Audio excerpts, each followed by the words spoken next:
How many people out there are like me, and you bought this game out of sheer hype from that one awesome trailer and tech demo? Be honest, how many of you saw the Killzone trailer almost 10 years ago? Holy shit, just saying that makes me feel old. But in 2007, Killzone 2 showed the very first gameplay in a tech demo. Now, almost every critic, including myself, said that that's just some CGI bullshit and that's not the actual gameplay, and this was back in 2005. Most people know the difference between stunning graphics and what gameplay looks like. Well, except the YouTube auditors, they can go fuck themselves. But 2 years after the initial showing of Killzone 2, Guerrilla Games showed gameplay for the very first time. 2005, we saw the game. 2007, we saw the gameplay for the first time. And they proved the entire fucking world wrong. Killzone 2 was beautiful. There is no other way of describing what they created at the time. It was by far and away the most visually impressive game at the time. Not Halo, not Gears of War, not Final Fantasy, not Call of Duty, not Uncharted, which wasn't out yet. Killzone 2 tore the roof off the motherfucker at E3 in 2007. It showed that PlayStation 3 was a badass motherfucking machine. The graphics were top notch. The enemy AI was fucking ridiculous. Nobody had smart enemy AI at the time. Call of Duty had enemy clown car syndrome. You know, kill an enemy, watch them respawn in the same exact spot until you move forward. Rainbow Six had whack-a-mole syndrome. Watch an enemy take cover, get popped their head out of the same exact time, the same exact way each and every time. Halo had enemy killer's remorse syndrome. Watch an enemy who could shoot and kill you easily hesitate long enough to allow you to kill them instead. Killzone kicked every studio in the dick with their enemy AI. There was no clown car of enemies. There was no whack-a-mole. There's no killer's remorse. No hindrance to the intelligence of the gameplay. You saw the AI blindly fire from cover to not expose themselves. You saw them flanking if you took too long to attack. They popped in and out of cover at different spots, rolled from cover to cover, transitioned from standing cover to kneeling cover. The programming and intelligence was fucking fantastic. Killzone 2 set the bar for enemy AI. Even after seeing all that, people still doubted that this shit was real. When the game released, sure enough, Guerrilla created easily the smartest and sharpest game of all time. It wasn't the best, which I'm going to get to in a minute, but it was the game changer for how studios needed to improve their games. You could no longer make a whack-a-mole game or a clown car game. All shooters, Call of Duty, Battlefield, Gears of War, Halo, Resistance, Uncharted, on and on and on. They all had to improve their AI to keep pace with what Killzone 2 did. I don't give a fuck what people think of this game, how good or how bad the story was. This game deserves the credit for improving all shooters. That's no bullshit. If you played this campaign, you watched the level of detail the studio put into this game, you can see this was brilliant work. Unfortunately, the game still has some low points that hurt the game. Most notably, the controls where you feel fat, slow, and laggy. They called it weighted controls. I call the shit unresponsive. Hey, listen, I don't need every fucking game to feel like Call of Duty, but I don't want to feel like fucking Fat Albert on the tour that's pushing his rolls of fat out the way trying to wipe his ass. I felt sluggish in the game, and many people criticized that feeling. Yes, Guerrilla intended that, but it never felt smooth and it never felt responsive. Online was a laggy clusterfuck of a mess. Holy shit, man. If there's anything that makes me abandon a game quicker than Lindsay Lohan leaving a rehab center for a line of coke, it's a bad server. This game had a bad server. What you guys see in the background is actually me playing against the bot zone. What the fuck was it called? Skirmish or whatever the fuck. Basically, I'm playing against 15 bots. I have enemy AI and I have friendly AI, but we're gonna get into that in a second. You would shoot a motherfucker online, they would shoot you after a 1 second delay of just looking at each other, and you would both end up dying. The servers were terrible. I mean, the lag on that game was so fucking awful, you just did not want to play that shit. You know, they had some cool concepts for online. There were some enjoyable things that I had fun with playing online, like me and 15 buddies all get in the game, we spawn trap the fuck out of a team. Oh man, I can tell you the stories that we used to do. We used to spawn trap people because all they had was like a spawn house. You could only spawn in one area. We would take unlimited rockets and just fire rockets into the spawn points and just keep a team pinned there. Oh man, the fun we had on this motherfucker, man. But aside from those fun as fuck moments of beating up bad kids, you were constantly beat by the server. I will never forget the very last game I played online. I went on an 18 kill streak, mainly sitting on a mounted machine gun while kids kept running into the gun and not killing me.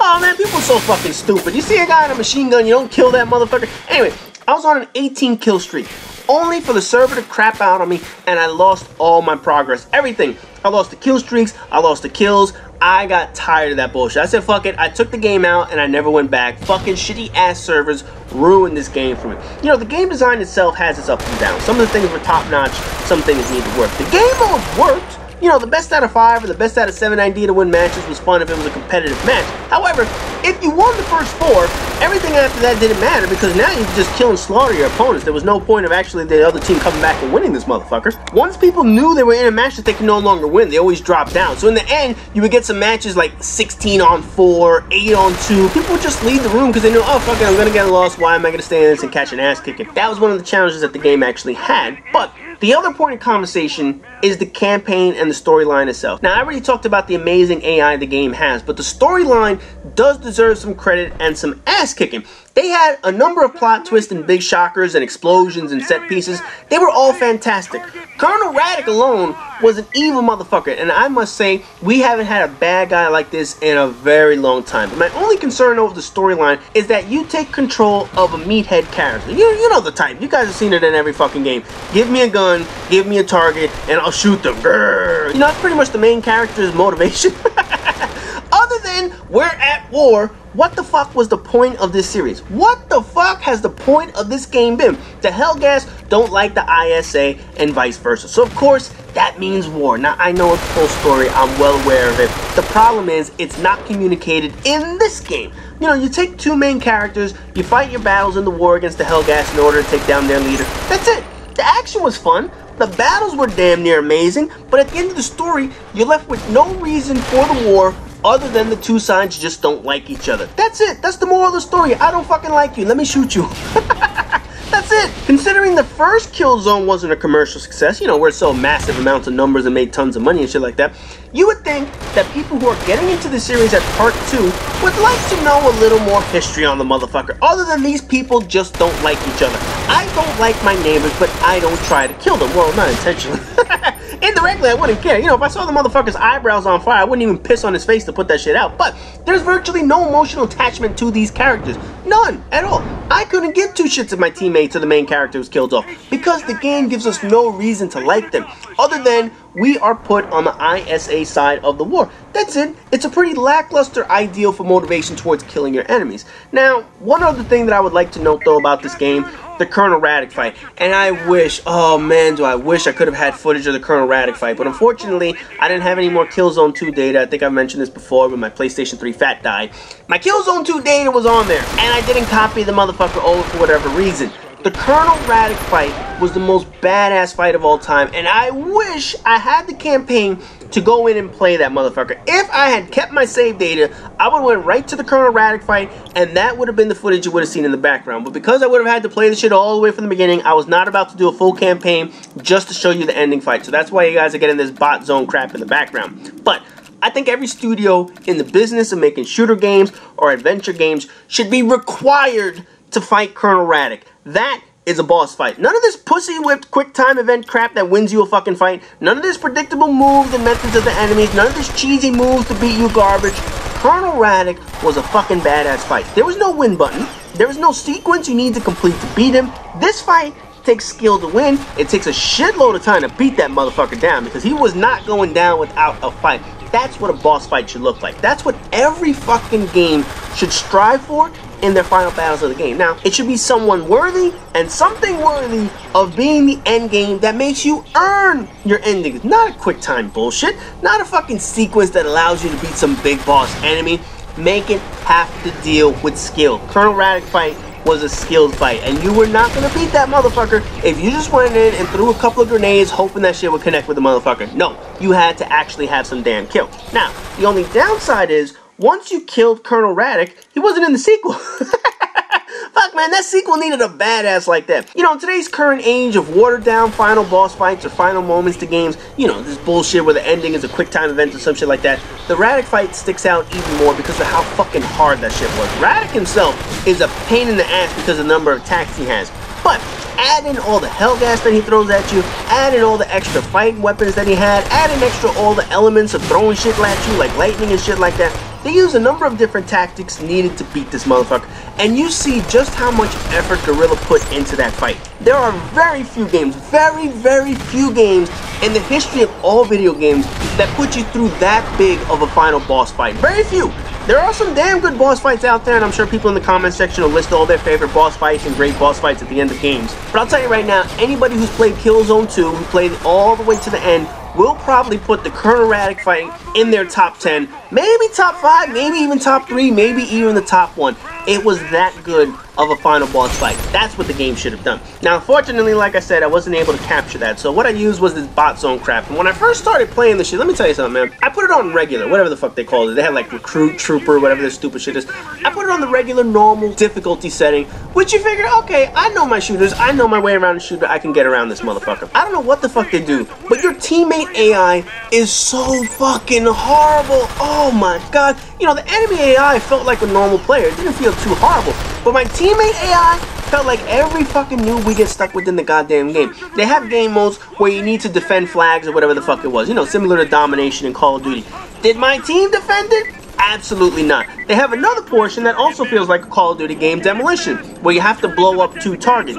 Did my team defend those 2 targets? Hell no. They were on the other side of the fucking map, nowhere near the goddamn targets. So I'm the only one sitting at these fucking targets, trying to defend them for like 3 minutes or 5 minutes, whatever the fuck it is, basically taking on a team of 8 enemies. Trying to kill 8 fucking enemies who use grenades, rocket launchers, sniper rifles, all kinds of shit. One person versus 5 or 6 is not going to help prevent this bomb from getting exploded. So almost every single time I played this shit online, the enemy blew up our fucking bomb because my team was fucking stupid. Eventually I figured, let's balance this shit out. Let me lower the enemy AI down to the lowest level of recruit, then I'll be able to have 2 balanced asshole enemy AIs.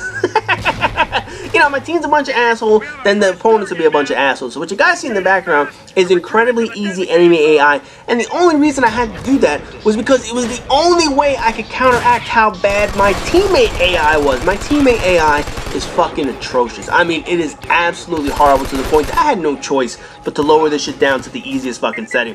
If I would have put it on normal setting, even when I jacked this shit up, my teammate AI is fucking stupid. You would think with all of that technology that Guerrilla put into this game to make the enemies better, they would help your team. No, the team is just as horrible. This shit was absolutely dreadful trying to play. So, fortunately, I was never able to get the Colonel Raddick fight. I had to replace it with this bullshit, and this bullshit was just as frustrating as anything I could have possibly recorded. Now, that being said, I will say this. Killzone 2 had to meet a ridiculous amount of hype when it was released. Sony fanboys called this a Halo killer before it was even released. Yeah, how'd that work out? Bullshit. Critics wanted this game to fail because no game could look this pretty this early on the console, sort of what Titanfall became to Xbox One. No game could create this intelligent of an AI, so the developers of Call of Duty, Halo, Battlefield, all the other shooters games, they were shitting bricks, hoping Guerrilla did not pull off the miracle with their enemy AI. At the end of the day, I'm glad I bought this game. Multiplayer wasn't great and it was ruined by shitty servers, but that's pretty much par for the course for almost every fucking shooter these days. But the campaign alone shows the direction shooters could take and how well you can build enemy intelligence. Killzone isn't the best game, it isn't the best series, but it was the first game to show studios what the new console generations were capable of. It's an important game. It's not a great game, but an important game that shaped how studios need to approach their campaigns in the future. They needed to improve the enemy AI, they needed to improve their graphics, and they needed to add good boss fights. If you were going to do a boss fight, it needed to be done well. Killzone 2 changed how other games had to approach what they did for their campaigns. It wasn't a better campaign than all the other games, it was just the most important. Anyways, that does it for Killzone 2. Tomorrow will be Killzone 3, the final game for this week. So as always, rate, comment, subscribe, and all that good shit. And I'll see you guys in tomorrow's video.